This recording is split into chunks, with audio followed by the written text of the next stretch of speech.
C'est l'heure du petit-déj de l'actu. On lance notre débat sur l'actualité du moment puisque c'est J-5 avant l'obligation du pass sanitaire pour les personnels en contact avec du public. Elle entre en vigueur lundi prochain. Donc selon vous, faut-il la maintenir, l'annuler ou la reporter? On attend toujours vos réactions sur notre compte Twitter Sud Radio ou au 0826 300 300 et sur les réseaux sociaux.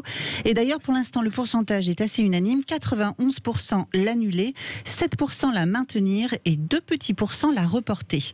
Avec un commentaire de Pascal Redrego qui dit « Ce pass qui choisit qui peut continuer à travailler et vivre, avec ou sans a-t-il été créé pour encore diviser, frustrer, énerver une partie de la population qui ne comprend plus rien à leur logique?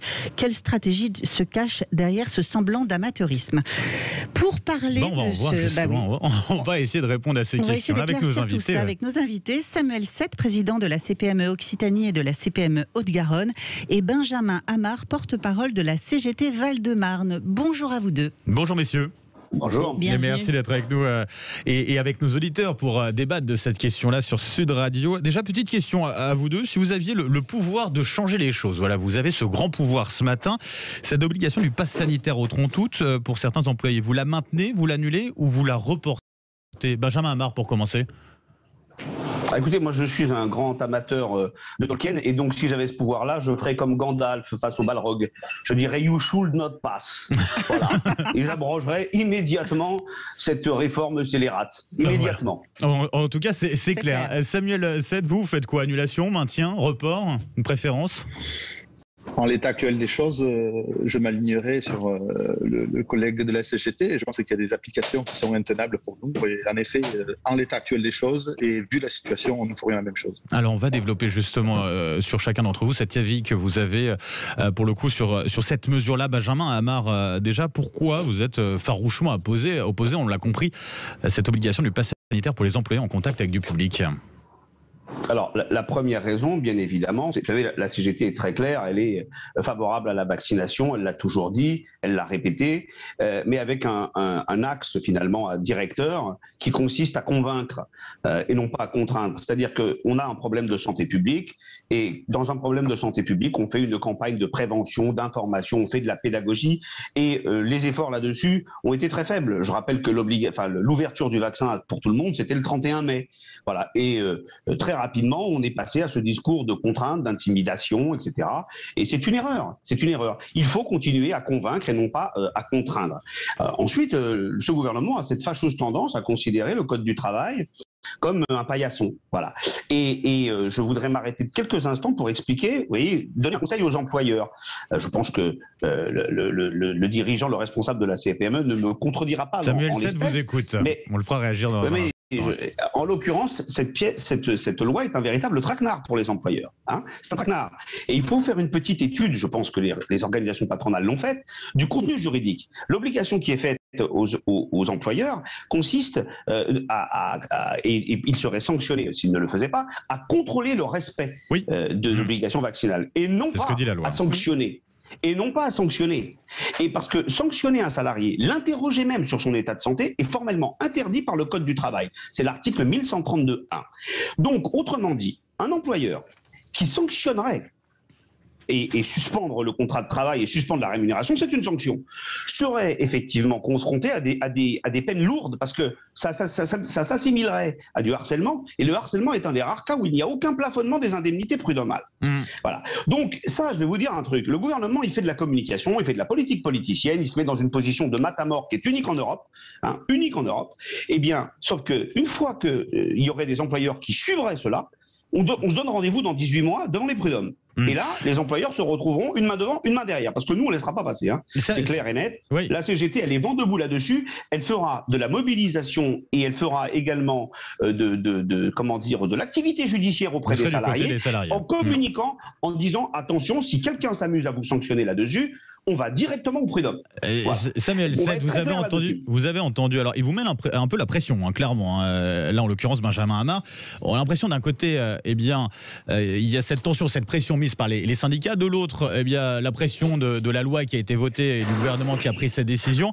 C'est qu'on a l'impression d'être un peu le cul entre deux chaises, finalement, quand on est patron d'une petite, moyenne entreprise. Bon, ça c'est une habitude, c'est quelque chose qu'on a l'habitude de développer. C'est pas tant notre ami syndicaliste qui nous met la pression, c'est la disposition législative et qui tournait de manière à mettre en place des responsabilités. Et vous savez que quand on a plus de responsabilités que de pouvoir, c'est qu'on n'est pas du bon côté du manche. Donc je pense qu'il est important de rappeler deux choses. La première, c'est que les entreprises, depuis le début de la crise sanitaire, ont toujours su être réactives, se sont adaptées, ont pu toujours compter sur des collaborateurs assez réactifs. Dans l'ensemble, les choses sont, autant que faire se peut, cela va sans dire, assez bien passées. Désormais, l'application du pass sanitaire vient nous rappeler un principe fondamental. C'est premièrement que tout au long de la pandémie, on s'en est sorti lorsqu'on a pris en considération et le risque sanitaire avec le risque économique et non pas l'un sans l'autre, et qu'en conséquence, il faut toujours garder ça en tête. C'est la raison pour laquelle, dès lors que l'un prend le pas sur l'autre, on va au-devant de grosses difficultés et de grosses déconvenues. Pour revenir sur la notion de la sanction des salariés, il y a quelque chose qui nous indispose au plus haut point quand je me permets de rappeler que près de 98,9% des entreprises ont moins de 50 salariés en France. Et quand on parle des entreprises, on parle donc de ce type d'entreprise-là et non pas de grands groupes. Or, l'impression qui ressort de l'ensemble des décisions qui ont été prises, ce sont, pardon de le dire, et peut-être ma position géographique le laissera transparaître, mais ça me paraît plus être des décisions parisio-parisiennes, puisqu'on parlait de sanctions, on parlait de suspensions. Ça laisse transparaître une chose qui nous est insupportable, c'est qu'un salarié est finalement remplaçable par un autre, et qu'à la limite, on met complètement de côté un point principal, c'est que premièrement, on se retrouve dans une situation ubuesque, où un collaborateur qui donne pleinement satisfaction, qui s'épanouit dans l'entreprise, qui a un savoir-faire, qui a été formé, enfin bref, qui a parfaitement sa place et qui, disons-le sans détour, soutient la boutique, devrait être sanctionné et avec ce risque prud'homal, entre autres, donc en fait une pleine et entière responsabilité de l'entrepreneur et de l'entreprise face à une pareille situation. Donc je vous laisse imaginer le risque dans le fonctionnement qu'il va y avoir et quelles décisions prendront les entreprises quand elles seront face à une telle situation. Prendront-elles le risque de se séparer d'un salarié avec les risques juridiques, mais je le mets de suite de côté et je priorise plutôt le risque de ne plus pouvoir faire tourner l'entreprise. Il ne vous a pas échappé aussi les difficultés que nous avons à recruter. Donc mettez tout ça en parallèle avec le simple fait que désormais, on a de loin comme ça un risque où on nous dit si vous ne suspendez pas votre collaborateur ou si ce dernier ne répond pas aux attentes et aux exigences du pass sanitaire, donc soit le chemin vaccinal, soit le certificat de rétablissement, soit le test de moins de 72 heures. En conséquence, vous devrez le sanctionner. Vous devrez vous débrouiller pour le remplacer. Vous devrez gérer les relations. Le changer de poste aussi. Alors ça, c'est vrai que c'est ce qui a été dit. Est-ce que je ne sais pas si c'est possible aussi du côté des petites et moyennes entreprises. Le simple fait de l'évoquer, vous-même, vous venez de le corriger, changer de poste. Qu'est-ce que ça veut dire? Vous avez une entreprise de 5, 6, 10 salariés, vous changez quoi comme poste? Vous ne faites rien du tout. Vous êtes dans une équipe restreinte, chacun est multitâche, chacun agit comme il peut, comme il se doit. On ne change pas. On n'est pas une entreprise de 100 000 salariés comme des opérateurs téléphoniques, comme des grands groupes. Vous savez ça. Vous savez qu'en France, il y a moins de 500 entreprises qui ont plus de 1000 salariés. 500 entreprises appellent. Donc quand à la télé, on parle de grands groupes, on parle à 500. Imaginez-vous, par exemple, le maire d'une commune qui s'adresse à 0,1% de ses électeurs. Absolument pas, ça n'existe pas. Et pourtant, au quotidien, on le vit dans la presse, dans les décisions, dans les annonces gouvernementales. On parle de ci, on parle de ça. Et on oublie juste que 60% des salariés sont des salariés de TPE. Samuel Sett, juste sur le planning justement du vote de cette loi. La loi portant sur l'obligation de cette date du 5 août, elle date du 5 août. La circulaire, elle date du 10 août, donc 5 août, 10 août. Est-ce qu'on a eu le temps du côté des petites et moyennes entreprises pour s'organiser pour cette rentrée? Bon, on n'a jamais trop eu le temps depuis le début, depuis les annonces, rappelez-vous les annonces du président de la République mi-mars, c'était l'annonce le jeudi pour le lundi. Donc déjà, on a fait, écoutez, on arrive sur les genoux, on arrive complètement explosé, pour le dire sans détour, on applique les choses, on n'a même plus le temps de réfléchir, on applique, c'est peut-être là où d'ailleurs on est plus malléable, je ne saurais dire, mais on applique des règles, parce qu'on a cette mauvaise habitude chez l'entreprise d'appliquer des règles, et Dieu sait si en France elles sont nombreuses et contraignantes, on les applique les unes après les autres en escomptant que ça aura un effet positif sur l'aspect sanitaire. Si on s'aperçoit que par-delà tous ces efforts-là, les dédommagements arrivant à leur fin, on se retrouve dans une situation intenable. Je vous laisse imaginer la suite. Samuel Sett, je rappelle, vous êtes président de la CPME Occitanie et de la CPME Haute-Garonne. Benjamin Amar, on vous fait réagir dans un instant, juste après la pub. Je rappelle, vous êtes porte-parole de la CGT Val-de-Marne. On continue de vous poser cette question jusqu'à 9h30, J-5 avant l'obligation du pass sanitaire pour les personnels en contact avec du public. Faut-il la maintenir, l'annuler ou la reporter? Vous continuez de nous appeler 0826 300 300 et vous votez sur nos réseaux sociaux, Twitter et Facebook. À tout de suite sur Sud Radio.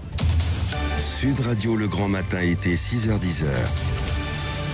Bienvenue sur Sud Radio, il est 9h22. Vous êtes bien dans le petit-déj de l'actu. On continue le débat autour de la question du jour J-5 avant l'obligation du pass sanitaire pour les personnels en contact avec du public. Faut-il, selon vous, la maintenir, l'annuler ou la reporter? Nos invités pour en parler, Samuel Sett, président de la Confédération des petites et moyennes entreprises Occitanie et de la CPME Haute-Garonne, et Benjamin Amar, porte-parole de la CGT Val-de-Marne. Rebonjour messieurs.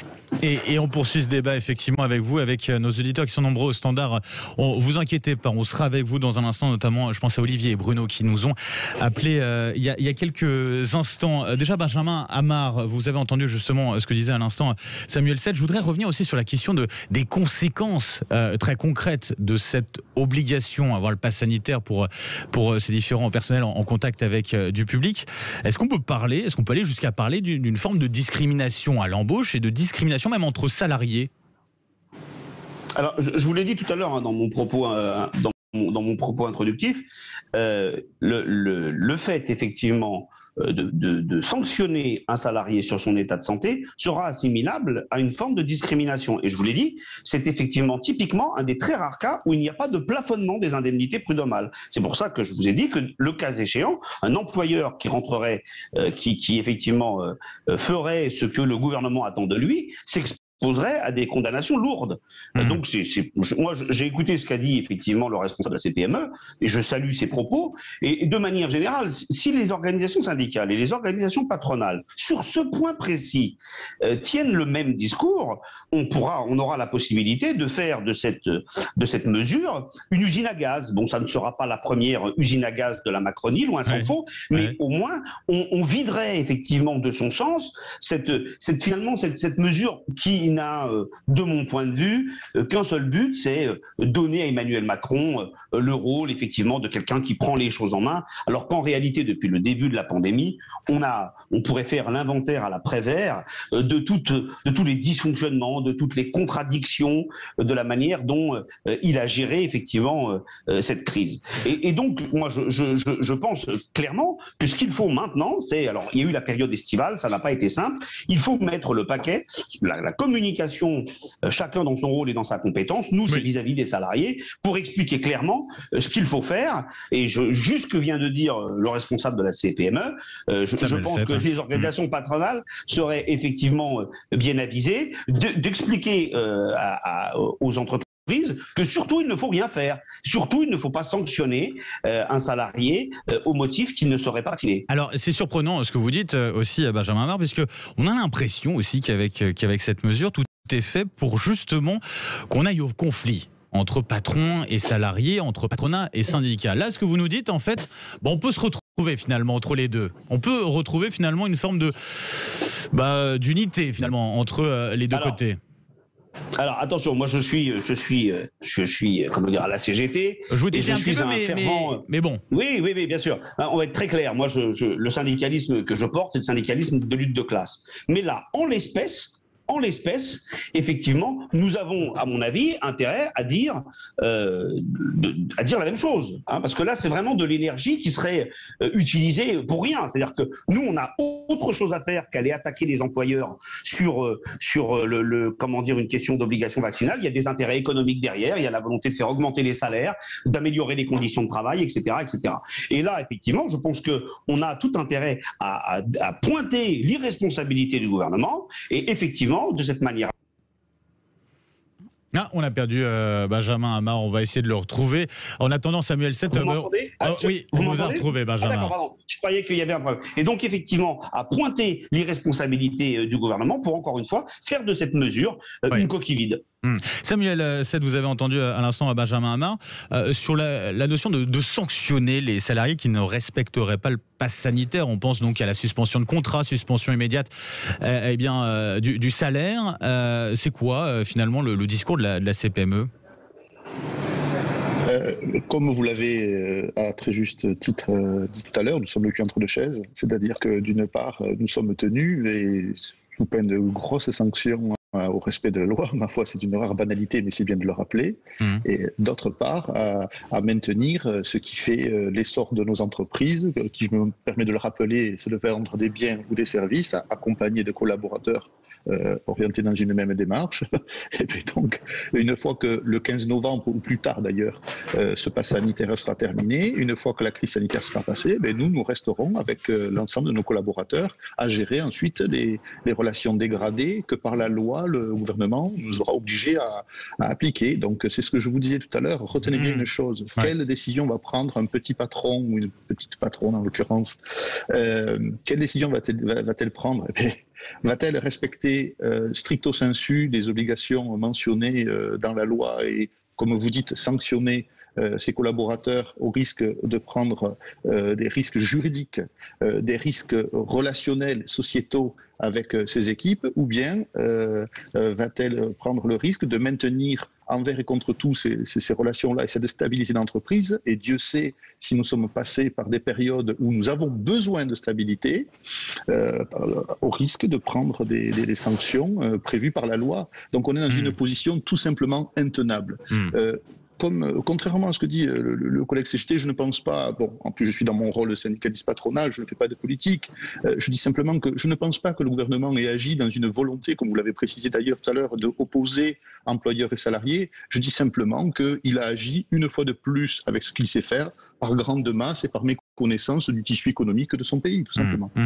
J'avais promis, on va au standard tout de suite, puisque on a des auditeurs qui nous ont appelés aux 0826 300 300, Marilyn. Oui, on a Olivier de Beaucaire qui est dans le Gard, qui voulait réagir sur le sujet. Bonjour Olivier, bienvenue. Bonjour Olivier. Oui, bonjour. Oui, moi je suis contre le pass. Contre le pass, et je vais vous dire, je vais vous donner un exemple. Par exemple, on a obligé les infirmières dans les EHPAD à se faire vacciner, une obligation. Oui. Alors que tous les pensionnaires des EHPAD sont vaccinés. Donc je ne vois pas l'intérêt de vacciner l'infirmière puisque les gens sont vaccinés. Donc je pense que le gouvernement, il essaye de faire des trucs, il nage, il est perdu là-dedans. Alors, il fait le pass sanitaire, ils veulent l'arrêter en novembre. En novembre, c'est ça. Voilà. Et pourquoi le virus il va s'arrêter en novembre? Oui, mais alors après, c'est temporaire. Est-ce que ça va être prolongé ou pas? Ça alors, moi, je vous dis, Olivier, ils annoncent ça, parce que je regarde plus loin encore. Par exemple, il va y avoir des présidentielles l'année prochaine, en début d'année.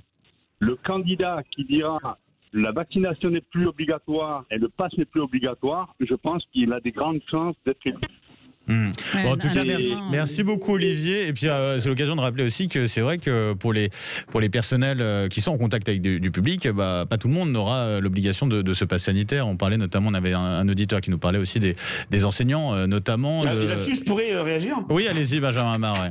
Très rapidement, parce qu'après on va devoir faire j'ai oublié de le dire quand ce que je voulais justement pointer, c'est qu'en plus, ce pass sanitaire, non seulement c'est une usine à gaz, mais c'est une usine à gaz à géométrie variable. Oui. Moi, j'ai été le premier, et c'est très rare, à me féliciter du fait qu'il n'y ait pas de pass sanitaire à l'école. C'est une annonce récente de M. Blanquer. Mais alors, pourquoi est-ce que, bon sang de bonsoir, pourquoi est-ce que, justement, on n'étend pas, justement, justement, cette mesure qui consiste à soustraire les enseignants et d'autres. C'est pas le cas des livreurs aussi, Benjamin?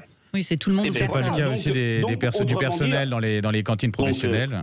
Autrement dit, ces exceptions montrent bien qu'il y a là une logique branchée sur courant alternatif et qu'il faut abroger globalement ce pass sanitaire vis-à-vis des personnels salariés. Vous savez quoi, Benjamin Hamar? Je rappelle, porte-parole CGT Val-de-Marne, et Samuel 7, président de la CPME Occitanie et CPME Haute-Garonne. On va poursuivre le débat quelques minutes encore après la pub, parce qu'on a un nouvel auditeur justement qui nous a appelé, témoignage assez fort. On l'écoutera dans un instant. Restez bien avec nous sur Sud Radio. Benjamin Glaise, Marie-Line Hérault. Il est 9h33 sur Sud Radio, vous êtes dans le petit-déj de l'actu. On continue le débat autour de la question du jour J-5 avant l'obligation du pass sanitaire pour les personnels en contact avec du public. Faut-il selon vous la maintenir, l'annuler ou la reporter? Pour en parler, nous avons deux invités, Samuel Sett, président de la CPME Occitanie et de la CPME Haute-Garonne, et Benjamin Amar, porte-parole de la CGT Val-de-Marne. Avec un auditeur qui nous appelle justement, j'en parlais juste à l'instant, 0826 300 300. C'est Bruno qui nous appelle de Céret. Bonjour. Dans les Pyrénées-Atlantiques, oui. Oui, bonjour. Bonjour à vous Bruno. tous. Vous vouliez réagir?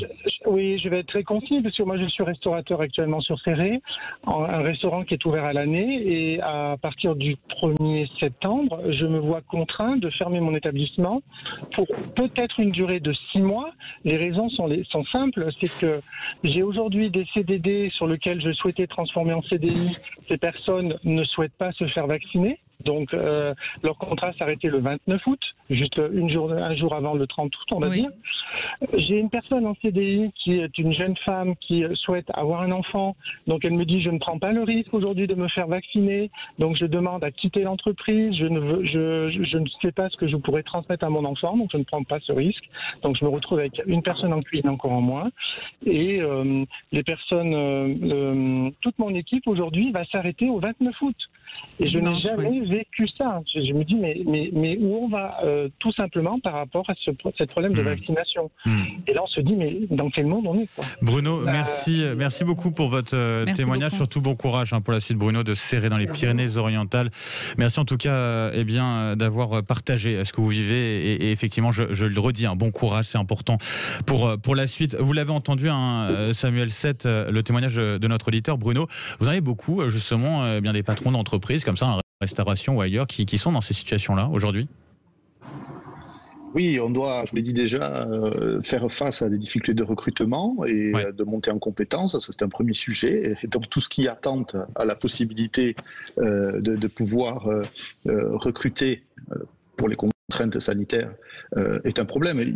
Permettez-moi de rappeler un point important, c'est que le recrutement, et comme ça a été déjà précisé, nous sommes dans l'interdiction la plus totale de demander si les collaborateurs répondent au circuit complet de vaccination, et donc on peut tout à fait se retrouver dans une situation où on recruterait quelqu'un qui ne pourrait immédiatement pas exercer son emploi. Donc ça vous montre bien que les choses n'ont pas été organisées, structurées dans les normes. Et ensuite, pour faire suite au témoignage du collègue restaurateur, les choses, on en voit des situations comme ça du matin au soir, puisqu'on en vient à devoir faire de l'administratif, de la police même, face à des situations qui, le terme a été employé, sont ubuesques, disons-le.